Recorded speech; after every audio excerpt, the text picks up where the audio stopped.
दोस्तों, अगर आप लोगों ने सुल्तान सलाउद्दीन अय्यूबी की तारीख पढ़ी होगी या फिर सुनी होगी, तो आपको ये ज़रूर पता होगा कि सुल्तान सलाउद्दीन अय्यूबी का सबसे ताकतवर और कद्दावर दुश्मन और किंगडम ऑफ जेरूसलम का सबसे शक्तिशाली शासक यानी किंग बाल्डविन चतुर्थ जेरूसलम का सबसे प्रभावशाली, सबसे अक्लमंद और सबसे होशियार हुक्मरान था।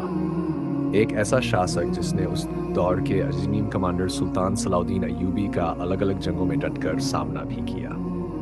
दोस्तों, शायद आप में से बहुत से लोग ये नहीं जानते होंगे कि सलीबियों का ये सबसे कामयाब और ताकतवर सुल्तान हमेशा अपना चेहरा एक चांदी के मुखौड़े से ढककर रखता था।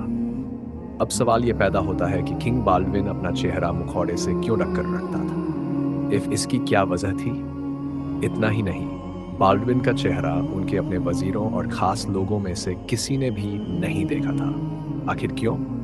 और क्यों बाल्डविन के मरने के बाद किंगडम ऑफ जेरूसलम पूरी तरह से खत्म हो गई? आज की वीडियो में हम इसी मुद्दे पर बात करेंगे। तो वीडियो में आगे बढ़ने से पहले अगर आपने हमारे चैनल को सब्सक्राइब नहीं किया है, तो कृपया मेहरबानी करके हमारे चैनल को सब्सक्राइब कर लें। सलीबी जंगें जो कि मुसलमानों और सलीबियों के बीच हुई थी और जिनका मुख्य मकसद था बैतुल मुक़द्दस पर कब्जा। इन सलीबी जंगों का कारण था कि सलीबी चाहते थे कि बैतुल मुक़द्दस उनके कब्जे में जाए और मुसलमान चाहते थे कि बैतुल मुक़द्दस उनकी हुकूमत में रहे। ये बात याद रहे कि बैतुल मुक़द्दस यहूदी, ईसाई और मुसलमानों में एक मखसूस मकाम रखता है, यानी कि इन तीनों मजहबों में बैतुल मुक़द्दस मुक़द्दस माना जाता है। इन जंगों में बहुत सारी इंसानी जानें गई और इन जंगों में बहुत से नामवर कमांडरों के नाम दुनिया के सामने आए, जिनमें से एक सुल्तान सलाउद्दीन अय्यूबी थे। लेकिन इनके अलावा और भी कई मशहूर हुए हैं। उनमें से एक नाम बाल्डविन का भी है, जो कि किंगडम ऑफ जेरूसलम का बादशाह था। पहली सलीबी जंग में सलीबी लश्कर ने मुसलमानों को शिकस्त देकर बैतुल मुक़द्दस पर कब्जा कर लिया था और बैतुल मुक़द्दस में हज़ारों मुसलमानों का कत्लेआम किया था। बैतुल मुक़द्दस, जो कि हज़रत उमर फ़ारूक रज़ी अल्लाह ताला अन्हु के दौर से ही मुसलमानों के कब्जे में था, अब वह सलीबियों के हाथों में जा चुका था।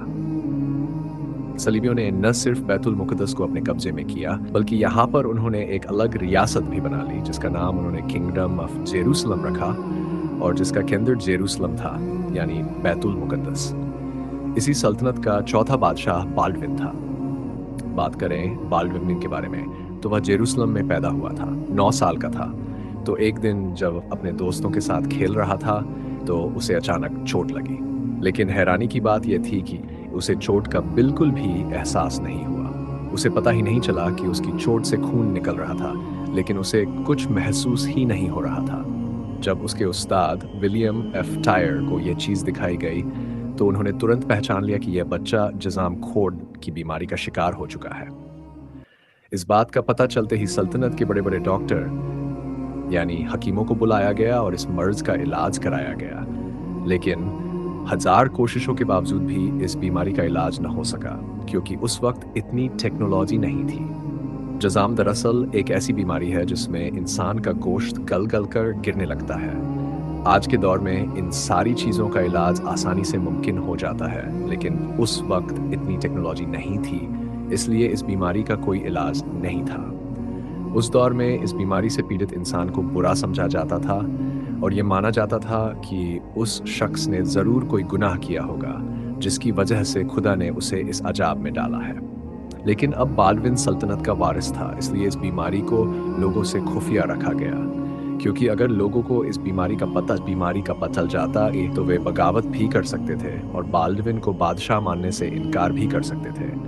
उस दौर के लोगों का मानना था कि जिसे ये बीमारी होती है, उस पर खुदा की लानत होती है।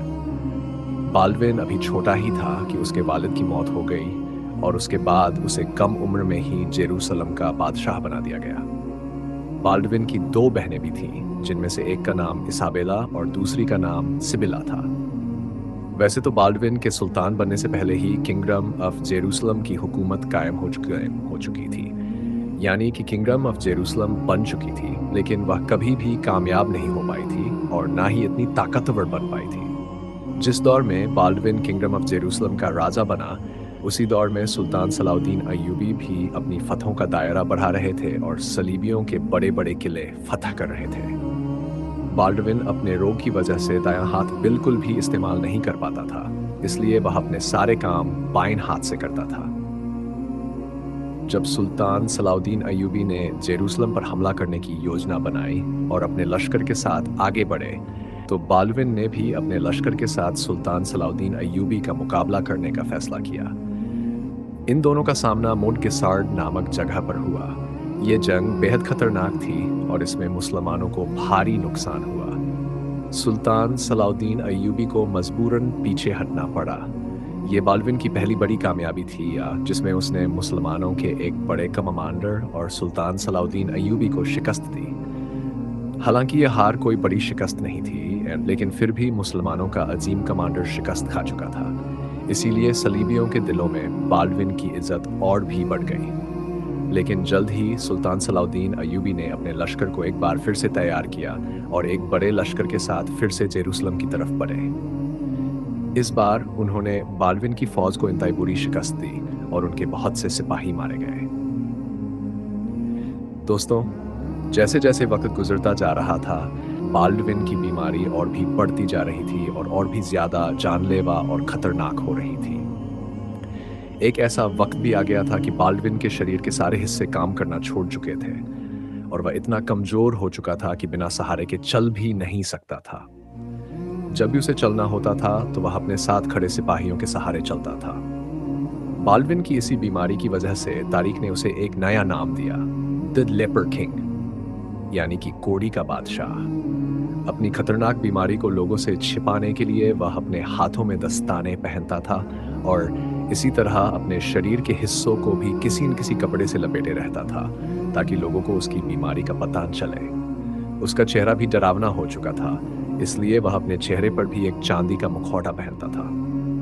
जब सुल्तान सलाहुद्दीन अय्यूबी ने पूरी तरह से जेरूसलम यानी कि बैतुल मुक़द्दस को फतह करने का इरादा कर लिया था और अपने पूरे लश्कर के साथ तेजी से जेरूसलम की तरफ बढ़ रहे थे, उसी वक्त ये बादशाह बाल्डविन बिस्तरे मर्द से उठ नहीं रहा था। उसकी तबीयत इतनी खराब हो चुकी थी, लेकिन इससे भी दुख की बात यह थी कि उसका कोई भी जानशीन नहीं था। इसलिए उसने अपनी बहन के बेटे को अपना जानशीन नियुक्त किया। आखिरकार 16 मार्च 1985 को दुख भरी जिंदगी को अलविदा कह दिया और इस दुनिया से चला गया।